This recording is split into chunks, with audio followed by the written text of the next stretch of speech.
यदि वाकई में आप अपने जीवन को बदलना चाहते हैं तो ये स्पीच आपका जीवन बदल सकते हैं।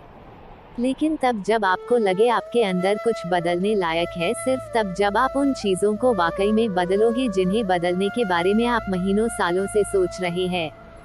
सिर्फ तब जब नए साल के आने का इंतजार नहीं करोगे, उस चीज को आज से ही बदल डालोगे।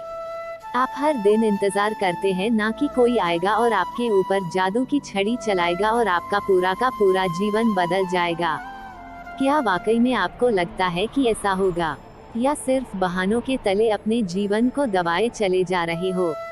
पहले लेट उठने का बहाना बनाया, उसके बाद बहाना बनाया पढ़ाई ना करने का, और उसके बाद अब कह रहे हो कि यदि आपकी कोई मदद कर देता तो आप कहीं और होते। याद रखना, मूर्खों की लिस्ट में सिर्फ और सिर्फ समस्याएं होती है और समझदार के लिस्ट में उन समस्याओं का समाधान। आपको सिर्फ ये क्यों लगता है कि सिर्फ आपके जीवन में ही समस्या चल रही है, बाकी किसी और के जीवन में कोई समस्या ही नहीं है?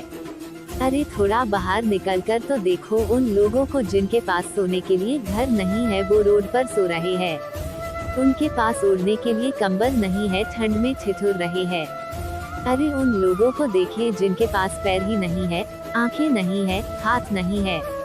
ईश्वर ने आपको तो सब कुछ दिया है, लेकिन उसके बाद भी अभी तक आप सिर्फ सोचते ही चले जा रहे हैं। बॉडी सबको अच्छी चाहिए, लेकिन जिम कोई नहीं जाना चाहता क्योंकि उसमें तकलीफ होती है ना, और आपको सिर्फ उस तकलीफ से ही तकलीफ है। आप बिना किसी तकलीफ के अपने जीवन में आगे बढ़ना चाहते हैं। अरे चाहते तो स्टीव जॉब्स भी बहाने बना सकते थे, क्योंकि बचपन में ही उनके माता पिता ने उन्हें किसी और को गोद दे दिया था, लेकिन उन्होंने कोई बहाना नहीं बनाया और अपने जीवन में आगे बढ़े। चाहता तो वो तब बहाना बना सकते थे जब दुनिया की सबसे बड़ी कंपनी एप्पल का उन्होंने निर्माण किया और उसके बाद उन्हें अपनी ही कंपनी से भगा दिया गया। लेकिन वो रुके नहीं, झुके नहीं, अपने जीवन में हमेशा आगे बढ़ते रहे और उन्होंने नई कंपनी का निर्माण कर दिया। और चाहते तो वो तब बहाना बना सकते थे जब उन्हें कैंसर जैसी बड़ी बीमारी हो गई। चाहते तो वो कह सकते थे कि मुझे बहुत बड़ी बीमारी है, अब मैं काम नहीं कर सकता, लेकिन उन्होंने ऐसा नहीं किया। उन्होंने एप्पल को पूरी दुनिया की सर्वश्रेष्ठ कंपनी बनाने के लिए अपना 100% दिया। मुसीबतें हर इंसान के जीवन में आती है, लेकिन जीतता वो नहीं है जो मुसीबतों को देखकर बैठ जाता है। जीतता वो है जो उन मुसीबतों का, उन समस्याओं का हल निकालता है और अपने जीवन में हमेशा आगे बढ़ता है। तो आपकी जीत तय है। आप अपने आप से पूछिए कि आप मुसीबतों के सामने डटकर खड़े रहने वाले हैं या फिर हार मानकर बैठ जाने वाले हैं। हार कर बैठ जाने वालों का ये दुनिया कभी सम्मान नहीं करती, वो कभी भी दुनिया में जीतते नहीं है, वो कभी भी दुनिया में आगे नहीं बढ़ नहीं पाते हैं। याद रखना, सिर्फ अकेले रेस में दौड़कर जीतने से अच्छा है कि 10 लोगों के साथ दौड़े और हार जाए। अरे आप अपनी काबिलियत का पता तो लगाए कि आपके अंदर क्या है और क्या नहीं। आप तो शुरू में ही डर जाते हैं जब भी कोई काम शुरू करते हैं, एक आधी हार आपके सामने आती है और आप हार कर बैठ जाते हैं।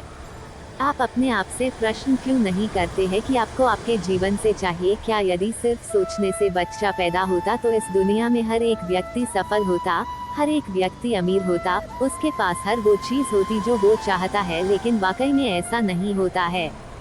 जीवन का असली सच तो यही है कि आपको हर चीज पाने के लिए कर्म करना ही पड़ेगा, उसके बाद सब्र रखना ही पड़ेगा।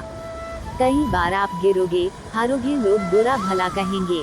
कभी आपका मन उस काम को करने के लिए करेगा, कभी नहीं करेगा।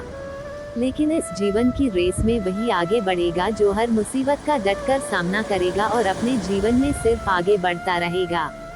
बिल गेट्स ने एक बहुत ही अच्छी बात कही थी कि मैं कभी भी अपनी क्लास में आगे बैठने वाले बच्चों में से नहीं था, मैं हमेशा ही पीछे बैठने वाले बच्चों में से था। लेकिन आज मुझे बहुत ही ज्यादा खुशी होती है कि जो आगे बैठने वाले बच्चे थे, आज वो सभी के सभी मेरे कंपनी में काम करते हैं। इसलिए आप भी कभी ये मत देखिए कि आप आगे हैं या पीछे, ऊपर है या नीचे है। आप सिर्फ ये देखिए कि आप अपने काम को कितनी ईमानदारी, कितनी दृढ़ता और कितनी मेहनत के साथ कर पा रहे हैं। सिर्फ मेहनत, लगन और आपका आत्मविश्वास ही वो ताकत है जो आपको जीवन में आगे बढ़ाएगी। किसी और की सोच आपके प्रति क्या है, उससे कोई फर्क नहीं पड़ता। फर्क इस बात से पड़ता है कि आप खुद अपने बारे में क्या सोचते हैं। आप अपने आप को एकांत में बैठाइए और अपने आप से पूछिए कि आपके अंदर कौन सी चीज सही है और कौन सी चीज गलत है। आप किन चीज़ों को इम्प्रूव करना चाहते हैं और किन चीज़ों को आप अपने जीवन से खत्म करना चाहते हैं, तो अब देर मत लगाइए और अभी इसी वक्त अपने जीवन को बदल डालिए।